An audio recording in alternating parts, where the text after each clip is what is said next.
Spygate 2007 F1 का सबसे बड़ा स्कैंडल में ये पता चला था that the chief mechanic of Ferrari at that point, Nigel Stepney, was in cahoots with the chief designer of McLaren in Mike Coughlin. और जब ये इन्वेस्टिगेशन पूरी हुई, the repercussions are felt even now. सबसे पहले तो McLaren को बोला गया कि आप उस कंस्ट्रक्टर्स चैंपियनशिप में हिस्सा नहीं ले सकते हैं. All their points were null and void. Yet Lewis Hamilton and Fernando Alonso were allowed to compete for the drivers' championship. Kimi Raikkonen won that championship by 1 point. They were imposed the largest fine in sporting history, all of $100 million. जहां कहा जाता है that 5 million was because of the indiscretions, but 95 million शायद थोड़ा personal था.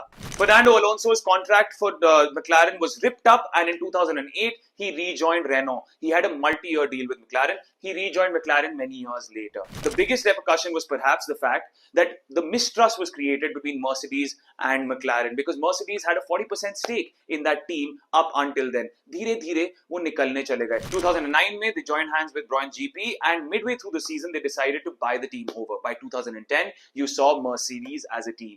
By 2012 McLaren was no longer tied up with Mercedes. Mercedes was selling them their engines, and by 2015 they'd stopped supplying them engines altogether, because by 2014 the Lewis Hamilton era and the Mercedes era of domination had begun. पर सवाल ये उठता है कि क्या 2024 से पहले McLaren फिर से चैंपियन बन सकती थी अगर ये स्पाइगेट स्कैंडल नहीं होता, अगर McLaren और Mercedes अभी भी एक साथ होते? क्या पता, वो 26 साल का इंतजार इन्हें नहीं करना पड़ता.